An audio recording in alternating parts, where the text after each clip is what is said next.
जैसे अभी आपने बताया था कि बाबा साहब की वो 17 साल की एज में शादी हो गई थी, फिर उनकी उसके बाद दूसरी शादी भी हुई थी बाद में, जब उन्होंने बाद में करी। यस। तो उसमें जैसे कि बहुत से लोग बोलते हैं कि उनकी वाइफ ने ही उन्हें मार दिया था, तो मतलब आपका क्या मानना है इस बारे में? या उनकी अचानक ही डेथ हुई थी, या मतलब वो मर्डर था? तो आपका क्या मानना है इस बारे में? देखिए, वस्तुस्थिति समझने के लिए इतना आवश्यक है कि आपके पास कोई साक्ष्य होने चाहिए, कोई प्रमाण होने चाहिए। और आपको कभी भी, जब तक किसी चीज़ के बारे में आप जो है साक्षात ज्ञान नहीं कर पाएँ, उसके बारे में न बोले तो ज़्यादा अच्छा है। जी जी जी। तो जो आप कह रहे हैं कि जो दूसरी पत्नी हैं उन्होंने बाबा साहब के ये किया वो किया, वे सब चीज़ें बेसलेस हैं और इन चीज़ों के बारे में हमें जो बातचीत नहीं करनी चाहिए।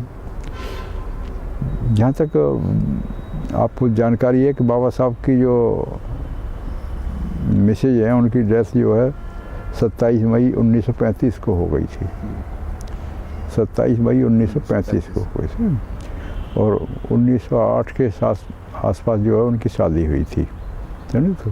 तो करीब 27 साल उनके साथ रहीं वो, ठीक है। और उनके उसी बीच में 4 बच्चे हुए, जिनमें से एक लड़की थी और 3 लड़के, उनकी डेथ हो गई, एक लड़का बचा, है ना। और 27 मई 1935 को जो रमाबाई की भी डेथ हो गई थी।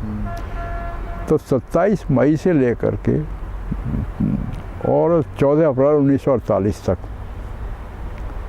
बाबा साहब अकेले रहे, विदुर रहे, मतलब, है ना। और क्योंकि बाबा साहब ने बहुत तगड़ा संघर्ष किया था, आपने देखा होगा, आपको जानकारी होगी, पूना पैक्ट के बारे में आपको जानकारी होगी, गोलमेज सम्मेलनों के बारे में आपको जानकारी होगी।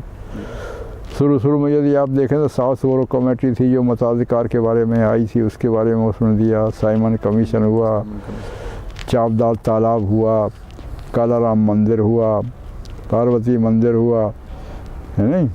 ऐसे बहुत से जो वो हुए। और राउंड टेबल कॉन्फ्रेंस में और पूना पैक्ट में बाबा साहब को जो है कितनी जो है मेहनत करनी पड़ी, कितनी मशक्क़त झेलनी पड़ी। फिर बाबा साहब ने जो अस्पृश्य लोग हैं, अनटचेबल्स हैं, उनकी लड़ाई के लिए कितनी जद्दोजहद की, तो उसके लिए तो एक बहुत विस्तृत चर्चा का विषय है। तो इतना यहाँ संभव नहीं है कि वो हो जाए, परंतु 1935 से लेकर 1948 तक बाबा साहब 13 साल विदुर रहे। और उस 13 साल के उसमें अंतराल में यदि आप देखें तो बाबा साहब ने बहुत ज़बरदस्त मेहनत की इंडिया की डेस्टिनी को जो है बनाने के लिए। और इंडिया के भाग्य को बनाने के लिए उनको संविधान सभा में लिया गया।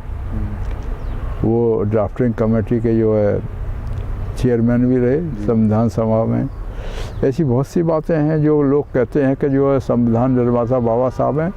तो जो परिस्थितियाँ उस टाइम पर थी, तो जो 7 मेंबर थे ड्राफ्टिंग कमेटी में, उसमें से एक एक करके सब चले गए थे और एक की डेथ हो गई थी और एक जो ने इस्तीफ़ा दे दिया था।